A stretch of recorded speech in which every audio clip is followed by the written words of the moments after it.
జీవితాంతం తిడతాడు కావచ్చు, పర్వాలేదు. నేను తప్పు జరిగితే దాన్ని కూల్చడంలో నేను దగ్గరుండి సహకరిస్తా. ఆడికెళ్ళి అట్లే కలిసిపోదాం. అదే హైడ్రానో అమీబానో ఇది ఉంది కదా, దాన్ని తీసుకొని ఆడికెళ్ళి పోదాం. పోయి సీదా మనం పొంగులేటి శ్రీనివాసరెడ్డి గారితో మొదలు పెడదాం. ఎందుకంటే మంత్రి గారు కదా, వాళ్ళ తమ్ముడు కూడా అక్కడే ఉన్నాడు FTLలో. కూలగొడదాం. చలో ఒకటే రోజు మనందరం ప్రజలకు పారదర్శకంగా ముందుండి నిలబడదాం.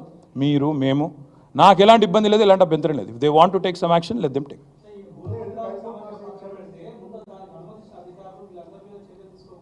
ప్రభుత్వంలో నేను లేను రాజు. సో మీరు పని చేయండి, అడగాల్సిన ప్రశ్న మీరు వేరేదికి పెట్టాల్సింది నా మీద పెడుతున్నారు, మీరు అటు పెట్టండి. వాళ్ళు ఎవరి మీద యాక్షన్ తీసుకుంటారంటే నాకు అభ్యంతరం లేదు బ్రదర్. అధికారుల మీద తీసుకోమను, ఎవరెవరి మీద తీసుకోమను, నాకేం అభ్యంతరం లేదు. నేను అనేదల్లా ఒకటే, తప్పు నేను చేస్తే కూడా చర్య తీసుకోండి, తప్పు కాంగ్రెస్ వాళ్ళు చేస్తే కూడా అక్కడికి వెళ్ళి సీదా కాంగ్రెస్ వాళ్ళు కాడికి పోదాం. ఆడ మొత్తం ఆ చెరువు చుట్టూ FTL బఫర్లు ఏమేమవుతున్నాయో మొత్తం కొలగొడదాం. వెల్కమ్. ఓకే, ఇక ఈ సోది ఎందుకుకే కానీ బ్రదర్. ఇగో మీ పేరు బ్రదర్? ఏ ఛానల్? Very nice. అయితే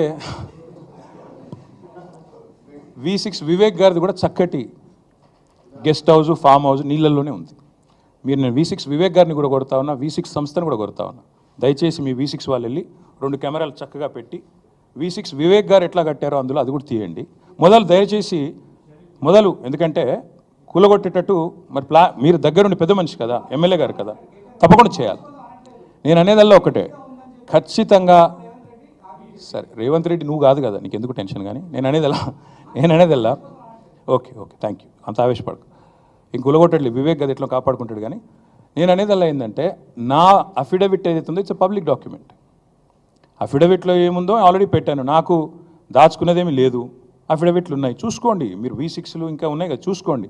కానీ ఇవాళ సబ్జెక్టు నేను చెప్పిందేమో రేవంత్ రెడ్డి మోసము, కొడంగల్లు, బొమ్మరాజ్పేట, దౌలతాబాదు, అదేవిధంగా కోస్గిలో జరిగిన మోసము, రుణమాఫీలో ఆయన చేస్తున్న దగ.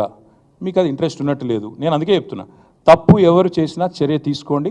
Let us start with ministers, let us go. Okay, thank you. నేను చెప్పినా తర్వాత మీ ఇష్టం. రేపు నేను చేవెళ్ళలో తొందరపడకు కవర్ చేసుకో, తొందరపడకు. చేవెళ్ళలో రేపు నేను పార్టిసిపేట్ చేస్తూ ఉన్నా. అదేవిధంగా సబితా ఇంద్రారెడ్డి గారు, నేను, స్వామి గౌడ్ గారు, మేమందరం కూడా రేపు చేవెళ్ళలో పార్టిసిపేట్ చేస్తూ ఉన్నాం. మా నాయకులు, మా ఎమ్మెల్యేస్ కానీ, MLCs కానీ, MPs కానీ, అదేవిధంగా మిగతా మిత్రులు కానీ అందరూ కూడా రాష్ట్ర వ్యాప్తంగా తమ నియోజకవర్గాల్లో కొన్ని చోట్ల, ఉదాహరణకు సురేష్ రెడ్డి గారు రేపు బోధనలో పాల్గొనబోతూ ఉన్నారు. అదేవిధంగా బాజిరెడ్డి గోవర్ధన్ గారు బాన్స్వాడలో పాల్గొనబోతూ ఉన్నారు. వర్ధన్నపేటలో నేను అక్కడ కొంతమంది MLCలు ముట్టడిస్తూనే ఉన్నారు. మీరు ఒక్కసారి చూసినట్టయితే ఎట్లా జరుగుతూ ఉంది పరిస్థితి అంటే, ఇవాళ ముఖ్యమంత్రి ప్రభుత్వం వారు చెప్తున్న మాటనేమో ఇది వ్యవసాయ మంత్రి గారి స్టేట్మెంట్, తుమ్మల నాగేశ్వరరావు గారి స్టేట్మెంట్. ఇది 2 లక్షల రుణం మాఫీ చేశాం, ఇది వ్యవసాయ మంత్రి స్టేట్మెంట్. తుమ్మల నాగేశ్వరరావు గారి స్టేట్మెంటు, 2 లక్షల రుణం మాఫీ చేశాము.